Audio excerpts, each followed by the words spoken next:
I am a 40-year-old man, and my wife, Miley, is 38 years old. We tied the knot 5 years ago, but our love story began at the wedding of my friend Noah. On that special day, I attended as a groomsman while Miley took part as one of the bridesmaids.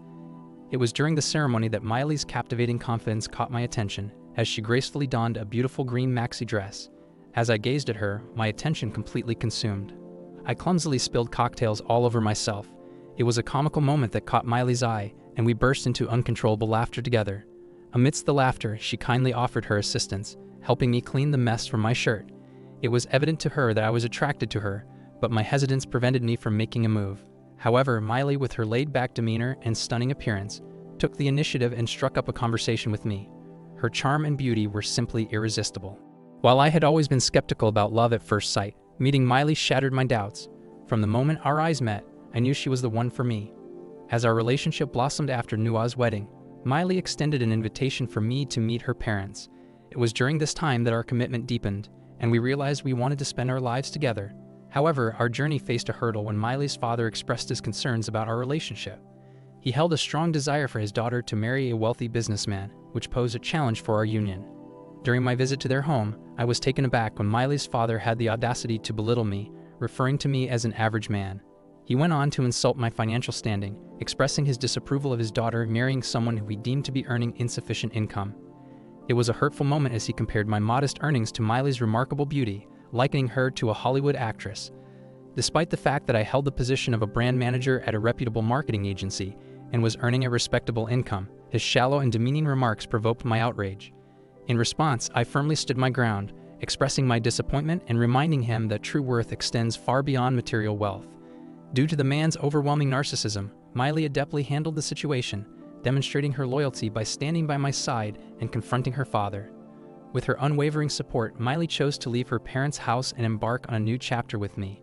Merely a week later, we organized an intimate ceremony to celebrate our union and exchange vows, bringing us great joy. Having such an understanding and encouraging partner as my wife filled me with immense happiness, particularly as Miley deliberately chose to invite her mother alone, omitting her father from the guest list.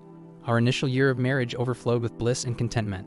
Nevertheless, as our journey progressed, I began to observe certain traits in Miley that mirrored those of her father.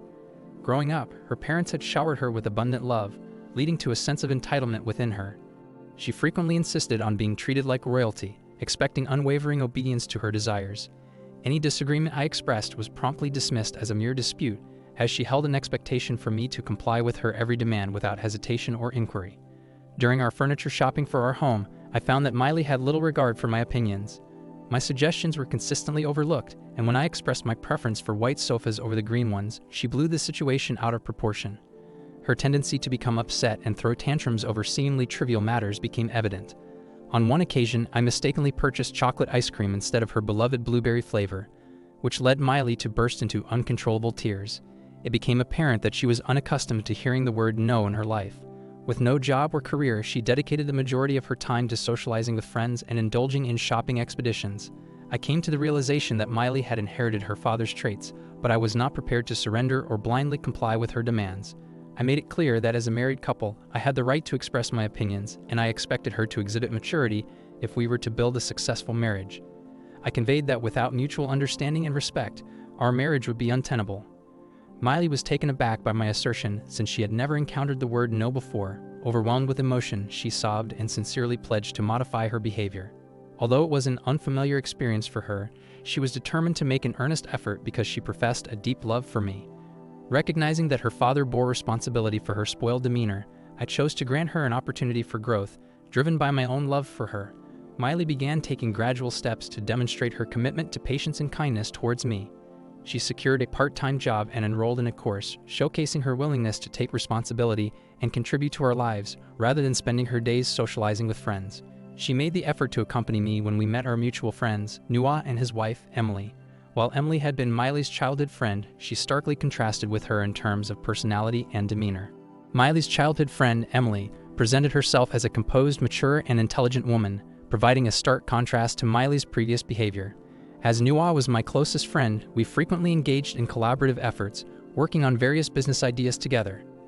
This led to frequent visits between our households. Through our unwavering dedication and hard work, Noah and I successfully launched our product, which translated into substantial financial gains.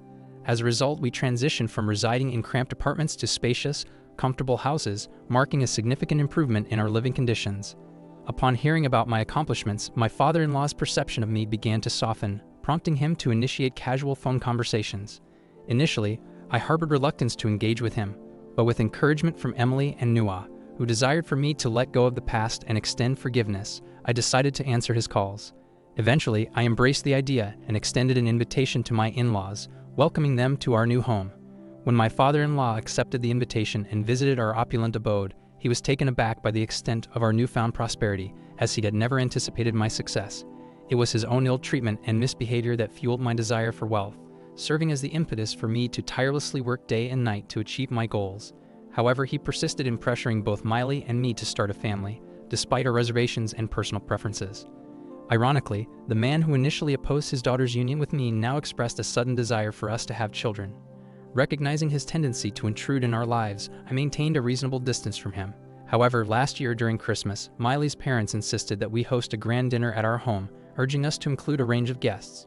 In response, I extended invitations to Nua and his family, as well as my own parents and brothers, fostering an atmosphere of togetherness and celebration. Miley's parents insisted that I extend invitations to their friends and relatives for the Christmas dinner, citing their absence at our wedding as the reason.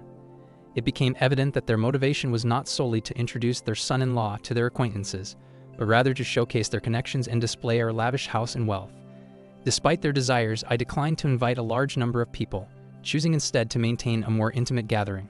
Nonetheless, Miley did invite a select few of her parents' friends and relatives to the dinner. During the Christmas dinner party, my parents and Nua's family arrived dressed in casual, yet appropriate attire for the occasion. However, I was taken aback when Miley's family appeared in overly formal and extravagant attire, as if they were attending a wedding rather than a casual gathering. To my surprise, friends and relatives of my in-laws began to act as if they were in their own home, dancing and utilizing our space without restraint. Miley had chosen to wear a short black dress, and the lively atmosphere had transformed our home into a bustling party scene, resembling more of a bar than a traditional Christmas dinner. This stark contrast to our usual quiet and simple family gatherings left me feeling uneasy. Observing the turn of events, my parents, who preferred a more tranquil atmosphere, made the decision to depart early, sensing that the gathering had evolved into something more akin to a disco than a traditional Christmas celebration. As the evening progressed, my father-in-law busily showcased our house, cars, and various possessions to his friends, while their children joined Miley on the dance floor. Meanwhile, Nua's family and I remained focused on enjoying our dinner and paid little attention to these unfamiliar guests. After our meal, Nua and Emily decided to leave early, having fulfilled their obligations for the evening. Feeling deeply dissatisfied with the party's turn of events, I expressed my frustration to Miley, emphasizing the need to bring the gathering to a close. Understanding my sentiments, Miley reassured me that she would take charge and asked me to retreat upstairs for some rest. Battling a pounding headache and growing anger towards Miley and her parents' eccentric friends, I locked myself in my room and sought solace in sleep. Awakening around 3 a.m. from a disturbing dream, I noticed Miley's absence beside me. Curiosity piqued, I decided to descend the stairs to investigate. To my astonishment and growing anger, I found the entire house shrouded in darkness, devoid of any illumination. The unsettling revelation awaited me as I discovered the lingering presence of the previous guests, who were now leisurely lounging on the carpets and sofas, seemingly undeterred by the late hour. Furious at this discovery, my frustration mounted further. Unable to locate Miley or her parents in the main living areas, I expanded my search to other rooms within the house. Eventually, I discovered her parents fast asleep in our designated guest room.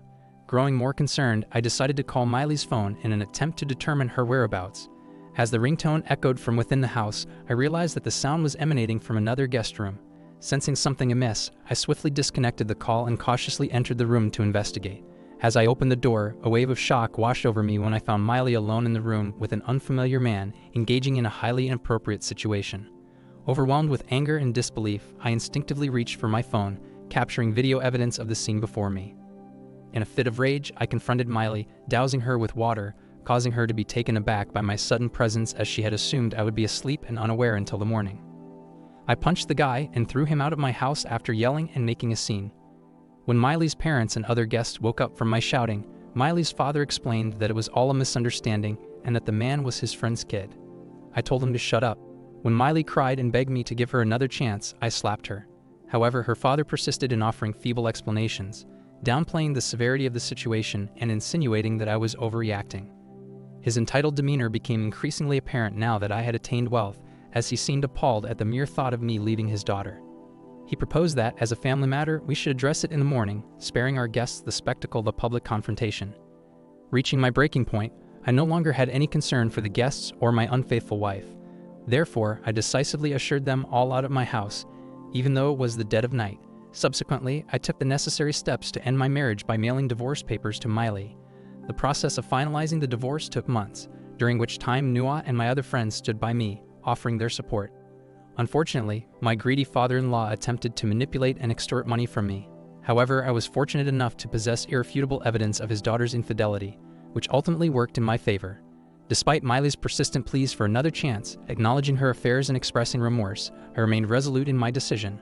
While she attempted to shift the blame onto her father, assuming that by doing so I would easily forgive her, I recognized that accepting responsibility for her actions was crucial for true growth. While I had initially given her opportunities due to her entitled behavior stemming from her upbringing, the betrayal caused by her infidelity was a breach of trust that I couldn't overlook. However, I found it challenging to forgive infidelity, as I firmly believe that it is a conscious choice. Miley, being a grown woman, was well aware of the implications of her actions and must take responsibility for them. It became evident that Miley's relationship with her parents was strained, largely due to the stark contrast between the affluent lifestyle she had become accustomed to with me and the dynamics of her upbringing. Despite Miley's persistent attempts to contact me, I have firmly decided against any possibility of reconciliation. I have found happiness in my life, having started a relationship with Nuha's sister, and I am genuinely content with the way things are. Now for the top comment. I'm sorry for what you went through. Sometimes being alone is far better than being surrounded by individuals who exhibit greed and entitlement. The presence of such people can be incompatible with one's own values and can disrupt any sense of harmony or coexistence.